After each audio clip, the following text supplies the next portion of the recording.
ଏଇଟା ଗୋଟେ ଖୁସିର ଖବର ଏବଂ ପୁଲିସ ତଥା ପବ୍ଲିକଙ୍କ ପାଇଁ ଶୁଭ ଖବର। ଏଇଟା ଆଗରୁ ଆପଣମାନେ ଯେତେବେଳେ ସାଇବର କ୍ରାଇମ୍ ହେଉଥିଲା ଆପଣମାନେ ଥାନାକୁ ଯାଉଥିଲେ।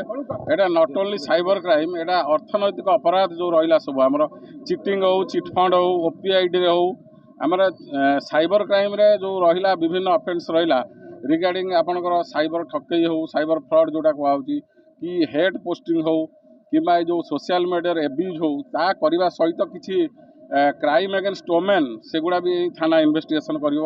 ତା ସହିତ OPID ଆକ୍ଟରେ ଇନଭେଷ୍ଟିଗେସନ୍ କରିବ। ଚିଟଫଣ୍ଡ ଯେଉଁ ହେଉଥିଲା PCMC ଆକ୍ଟରେ ତାକୁ ମଧ୍ୟ ଇନଭେଷ୍ଟିଗେସନ୍ କରିବ।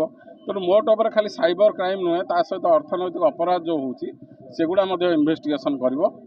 ସରକାର ମାନ୍ୟବର ମୁଖ୍ୟମନ୍ତ୍ରୀ ମୋହନ ଚରଣ ମାଝୀଙ୍କ ନେତୃତ୍ୱରେ ଗଠିତ ହେଲା ପରେ ଯେଉଁପରି ଭାବରେ ଓଡ଼ିଶାର ବିକାଶରେ ନିଜର ଯୋଗଦାନ ରଖିଛନ୍ତି ଏବଂ ଆଜି ଆମ ପାଇଁ ଅତ୍ୟନ୍ତ ଗର୍ବ ଗୌରବର ଦିନ ଯେ କେନ୍ଦ୍ର ଗୃହ ଓ ସହକାରିତା ମନ୍ତ୍ରୀ ନିଜେ ଆଜି ଏଠି ଉପସ୍ଥିତ ରହି ଓଡ଼ିଶା ରାଜ୍ୟରେ 3,275 କୋଟି ଟଙ୍କାର 3,275 ହଜାର କୋଟି ଟଙ୍କାର ପ୍ରକଳ୍ପକୁ ଲୋକାର୍ପିତ କରିଛନ୍ତି।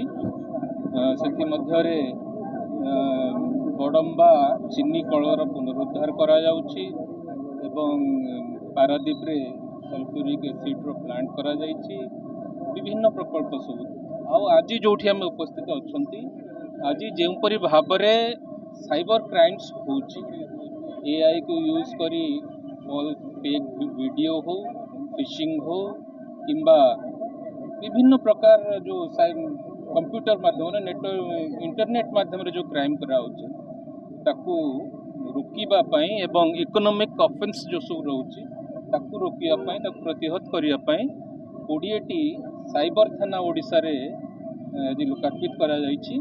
ଆଉ ଆଜି SP ମହୋଦୟ ଆମ ସହିତ ଏଠାରେ ଉପସ୍ଥିତ ଅଛନ୍ତି। ଆଜି ଜିଲ୍ଲାର ପ୍ରଶାସନିକ ଅଧିକାରୀମାନେ ସମସ୍ତେ ଏଠାରେ ଉପସ୍ଥିତ ଥିଲେ। ଭଦ୍ରକରେ ସାଇବର ଥାନାର ଆଜି ଲୋକାର୍ପଣ ହୋଇଛି। ମୁଁ SP ମହୋଦୟଙ୍କୁ ନିଶ୍ଚିତ ଭାବରେ ଧନ୍ୟବାଦ ଜଣାଇବି।